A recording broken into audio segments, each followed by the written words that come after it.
అందరికీ నమస్తే. Welcome to Q news. నేను రాజు. మరి దేశ అత్యున్నత న్యాయస్థానం సుప్రీంకోర్టు జడ్జ్, సుప్రీంకోర్టు ప్రధాన న్యాయమూర్తి బిఆర్ గవాయ్ పైన నిన్న ఏదైతే దాడి అయితే జరిగింది, ఆ దాడి మరి ఎవరు చేశారు ఏంటి అని అంటే రాకేష్ కిషోర్ అనే ఒక వ్యక్తి అయితే మరి తనకున్న బూట్ ఉంటుంది కదా, షూ ఉంటుంది కదా, షూతో విసిరేశారు. అంటే దాడికి అయితే ప్రయత్నించారు.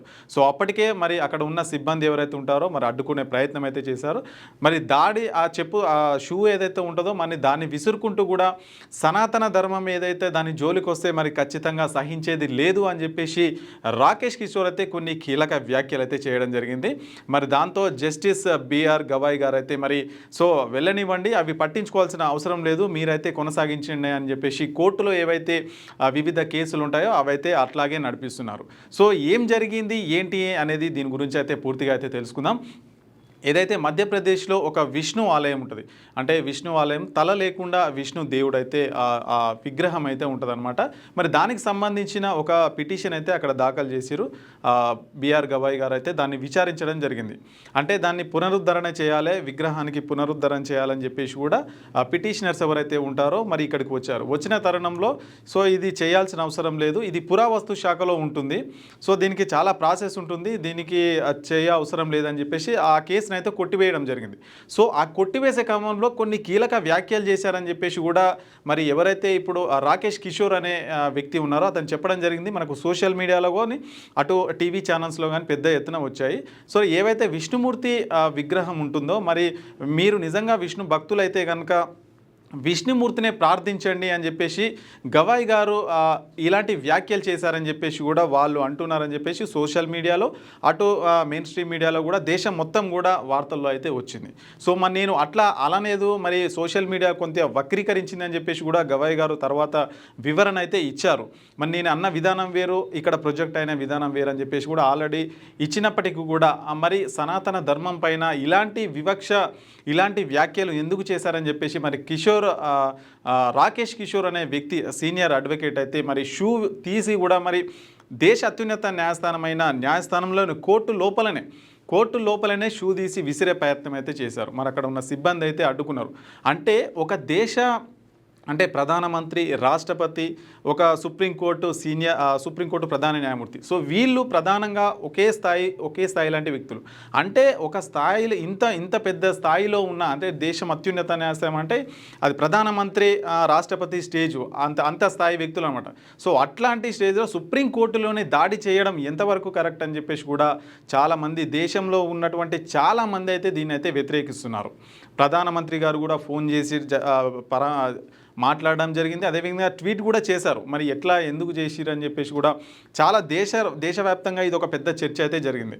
సో మరి అతను చేసిన వ్యాఖ్యలు ఏవైతే ఉన్నాయో ఆ వ్యాఖ్యల వల్ల మరి మా మనోభావాలు దెబ్బతిన్నాయని చెప్పేసి ఎవరైతే మరి రాకేష్ కిషోర్ అనే వ్యక్తి ఉన్నారో మరి ఆయన అయితే చెప్పుకొస్తున్నాడు. మరి నిజంగా అట్లా నేను అనలేదు, నాకు అన్ని మతాలు సమానం అని చెప్పేసి కూడా గవాయ్ గారు ఆల్రెడీ వివరణ ఇచ్చినప్పటికీ కూడా మరి ఉద్దేశపూర్వకంగానే చేశారని చెప్పేసి కూడా వాళ్ళైతే ఏదైతే షూ ఉంటుందో మరి దానికి దాడి చేశారని చెప్తున్నారు. సో మరొక వైపు ఇది కావాలని చేసిన దాడి అని చెప్పేసి కూడా మరి దేశంలో ఉన్నటువంటి చాలామంది అయితే అభిప్రాయపడుతున్నారు. జస్టిస్ గవాయ్ గారు ఒక దళిత సామాజిక వర్గానికి చెందిన వ్యక్తి, అదేవిధంగా బౌద్ధ మతం అనుసరిస్తున్నటువంటి వ్యక్తి కాబట్టి మరి హిందూ మతం పైన ఇట్లాంటి మరి నిజంగానే వ్యతిరేకంగా మాట్లాడి ఉంటాడు అని చెప్పేసి కూడా చాలామంది అయితే అభిప్రాయపడుతున్నారు. మరి దళిత సామాజిక వర్గం అంటే ఒక దళితుడు అత్యున్నత స్థానంలో ఉంటే కూడా ఓర్వలేకపోతున్నారు అని చెప్పేసి కూడా కావాలనే అతని పైన ఇట్లాంటి దాడి అయితే చేస్తున్నారని చెప్పేసి చాలా వరకు అయితే అభిప్రాయపడుతున్నారు. సరే, ఒకవేళ ఆయన చేసిన వ్యాఖ్యలు ఒకవేళ తప్పు అనుకుంటే కనుక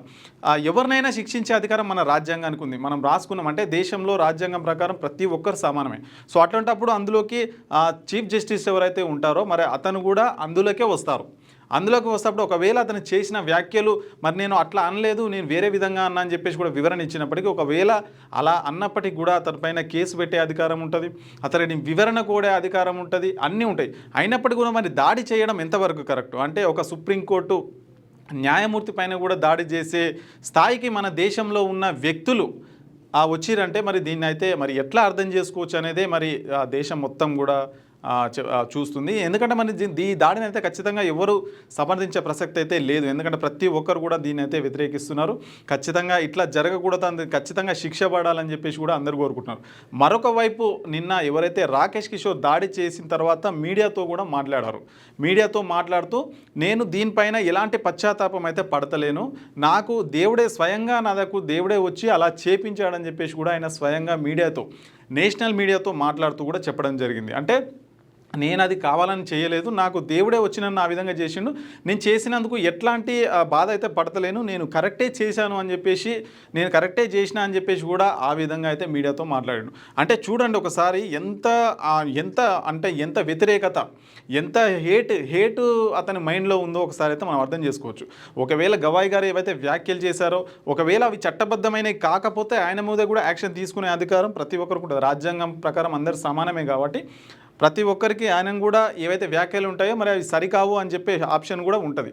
మరి అట్లా కాకుండా మరి ఒక స్వయంగా సుప్రీంకోర్టులో చేసినటువంటి ఈ దాడి ఎట్లా చూస్తుంది దీన్ని? అంటే ఒక దళితుడు, ఒక బౌద్ధ మతానికి చెందిన వ్యక్తి అని కేవలం అంటే వేరే వాళ్ళు ఉంటే ఇట్లా దాడి జరిగేదా అని చెప్పేసి కూడా మనకైతే వినిపిస్తుంది. అంటే కేవలం అక్కడ ఉన్నది దళితుడు మాత్రమే, బౌద్ధ మతం స్వీకరించిన వ్యక్తి కాబట్టి మరి అట్లా జరిగింది, మరి వేరే వాళ్ళు ఉంటే మరి ఇట్లా జరగదు అని చెప్పేసి కూడా మరి మనకు కొందరి నుంచి అయితే అభిప్రాయాలు అయితే వెలువడుతున్నాయి. సో ఏదేమైనప్పటికీ కూడా ఈ దాడి నిజమైన హేయమైన చర్య అని చెప్పేసి దేశవ్యాప్తంగా కూడా చాలామంది చాలా రకాలుగా అయితే అభిప్రాయపడుతున్నారు. ఆ స్థాయిలో ఉన్న వ్యక్తికి కూడా మరి మీరు చూడకుండా సుప్రీంకోర్టు జడ్జి అయినప్పటికీ కూడా దాడి చేయడం అనేది ఎంతవరకు కరెక్ట్ అనేది ఒకసారి అయితే ఆలోచించండి. సో మొత్తానికైతే ఇదైతే దేశంలో ఉన్నటువంటి ప్రతి ఒక్కరు కూడా ఈ విషయాన్ని అయితే ఖండిస్తున్నారు. మరి ఖచ్చితంగా ప్రతి ఒక్కరు ఖండించాలి, అది శిక్ష పడాలి. ఇంకా మరి కొందరైతే అతనికి ఉరిశిక్ష కూడా వేయాలని చెప్పేసి సోషల్ మీడియాలో పెద్ద ఎత్తున చర్చ అయితే జరుగుతుందన్నమాట. సో ఇదనమాట దీనికి సంబంధించిన పూర్తి విషయం. ఇక చూస్తూనే ఉండండి క్యూ న్యూస్. నేను రాజు. మీ వ్యాపారం అభివృద్ధి కావాలని కోరుకుంటున్నారా? అయితే వెంటనే క్యూ న్యూస్ని సంప్రదించండి. Schools, colleges, banks, shops, office promotions, land promotions, political promotions, restaurant promotions, hospital promotions, పుట్టినరోజు వేడుకలు, శుభకార్యాలు, వ్యాపారాలు ఏవైనా, సందర్భం ఏదైనా ఇప్పుడే క్యూ న్యూస్ ద్వారా తెలియజేయండి. మీ వ్యాపారాన్ని అభివృద్ధి చేసుకోండి.